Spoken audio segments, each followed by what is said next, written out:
የፋርሶች ስሮ መንግስት ደማቅ ግዛት ኃያል ነገስታት ነበሩ።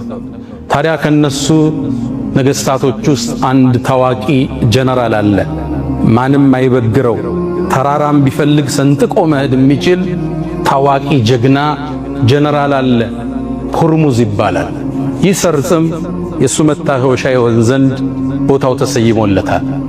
ታዲያ በሰይድና አቡበክር ስዲቅ ዘመን ከነቢዩ እልፈት ሰለላሁ ዐለይሂ ወሰለም ከዓመት በኋላ አካባቢ ሰይድና አቡበክር በኻሊድ ብን ወሊድ መሪነት ፐርሻን ኢምፓየርን እንዲከፍቱ ሰራዊቱን አሰማሩ።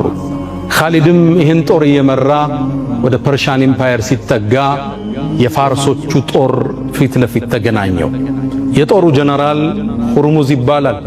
ይሄ ሰርጥ የተሰየመለት።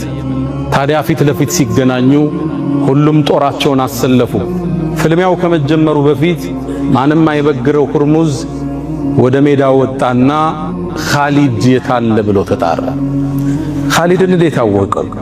በርግጥ ኻሊድ 100 ጦርነቶችን አድርጎ ተሸንፎ ማያቅ የአላህ ሰይፍ መሆኑን ዓለም ዝናውን ያውቀዋል።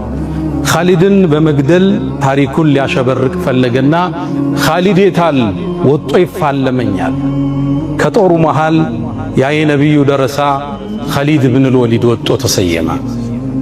ከዛም ሁርሙዝም አስከተለና ጀግና ወንድ ከሆንክ ውረድና ከፈረስህ እንፋለማለሁ። ይሄ ጀግናም ኻሊድ ወረደ። ሁለቱም ፈረሳቸውን መጥተው ወደ ሰራዊቱ መለሱት። ሜዳው ላይ ሁለቱ ተገናኙ።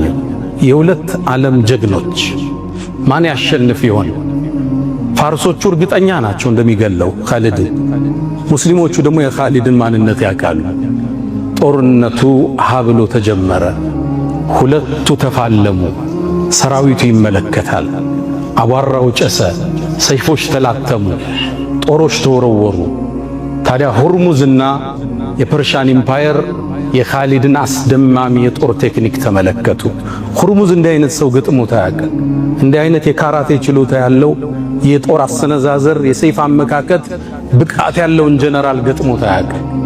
እንደተደመመ አቧራው ድንገት ሲገለጥ የኻሊድ ሰይፍ ደም እያፈሰሰ ነበር። ሰሃቦቹ ተክቢር አደረጉ። ያን ትልቅ ጀነራል ኻሊድ ፊት ለፊታቸው ላይ አጋደመው። ኻሊድ ብን ወሊድ ረዲየላሁ ተዓላ ዐንሁ። ሰራዊቱ ራደ። ሁርሙዝ ይገረፋል ብሎ አላመነም፣ ይሞታል ብለው። ያኔም ኻሊድ ስነ ልቦናቸው እንደተናደ ሲያቅ ሰራዊቱ ሙስሊሙ እንዲያጠቃ አደረገ። ትልቁን ጦርነት በድል ተወጡት። ያ ጦርነት ካዚማ ይባላል። የተላተሙበት ቦታ ካዚማ ስለሚባል አሊያም ዛቱ ሰላሲል የሰንሰለቱ ጦርነት ይባላል። ሰንሰለት የተባለበት ፐርሺያኖቹ ሰራዊቱ እንዳይሸሽ ራሳቸውን በሰንሰለት አስረው ነው የሚዋጉት። አይሸሹም፣ ግንብ ናቸው። ከሞቱ ይሞታሉ፣ ካልሆነም ያሸንፋሉ። በሰንሰለት ራሳቸውን ጠፍረው ነው የሚወጡት። ይህን ሰንሰለት ጥሰው ኻሊድ ብን ወሊድ ከሰራዊቱ ጋር ድል ያደረጉበት ታሪክ ሁርሙዝን ያስታውሰናል። የትኛውም የዓለምን ቦታ ብትገልጡ የነቢዩ ዓለይሂ ሰላቱ ወሰላም ተማሪዎችን አሻራ ታገኛላችሁ። የነቢዩ ዓለይሂ ሰላቱ ወሰላም ሰሃባዎች ሰንሰለት ይዞ ይውጣ፣ ሰይፍ ይዞ ይውጣ ጥሰው መሄድ የሚችሉ ጀብደኞች ነበሩ። ከዱንያ ፍቅር በላይ ያለፉ።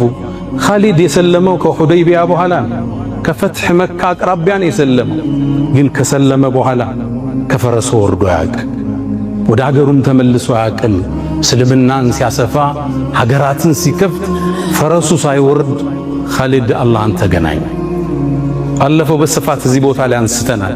ወደ ሙዕታ ጦርነት ነቢዩ ዓለይሂ ሰላቱ ወሰላም ሩሞቹን ለመላተም ሲልኩ ጃዕፈር ከተገደለ፣ ዘይድ ከተገደለ፣ አብደላህ ብኑ ረውሃ ከተገደለ ባንዲራውን ተተካኩት ብለው ነበር። ሶስቱም ተገደሉ። ጦሩን ማን ይምራው? ልብ በሉ። የሙዕታ ጦርነት ፋርሶቹ ሌላ፣ ይሄኛው ፐርሺያን ኢምፓየር ነው፣ ያንኛው ሮማን ኢምፓየር ነው። ያንኛው ሊላተሙ ነው የሄዱት።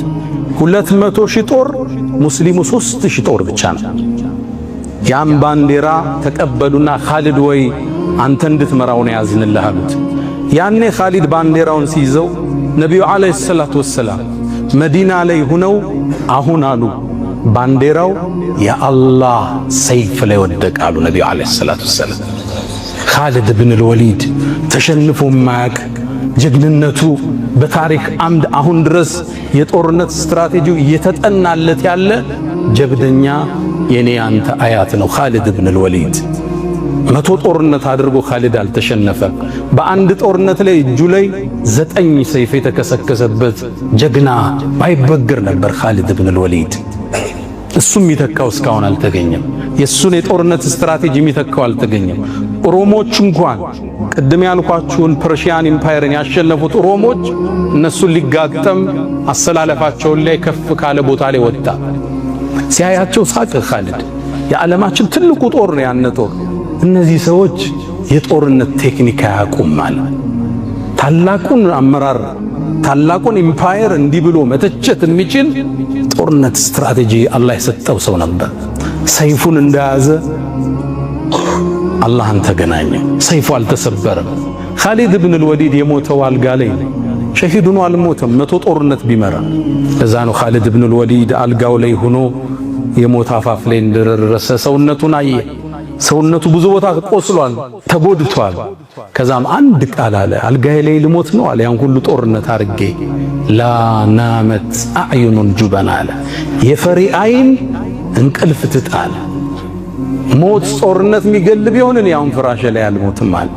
በርግጥም ነብዩ አለይሂ ሰላቱ ወሰላም እንዳሉት አንድ ሰው የእውነት በአላህ መንገድ ሸሂድ ለመሆን አስቦ ፍራሹ ላይም ቢሞት የሸሂዶች ደረጃ ያደርሰዋል ብለዋል። በርግጥም ኻሊድ ከሸሂዶች አላህ እንደሚመድበው ጥርጥር የለንም። እስልምና ሁርሙስ ቦታው ሲታወስ የዓለማችን የትኛው ማቅጣጫ ብትሄዱ የእስልምናን ደማቅ አሻራ ገልጣችሁ ታነባላችሁ። ከስሜታቸው በላይ ነበሩ። ለዚህ ግን ሁሉን ነገር ከፈሉ። ጠንካራ መሰረት ይዘው ጥለውት ሄዱ።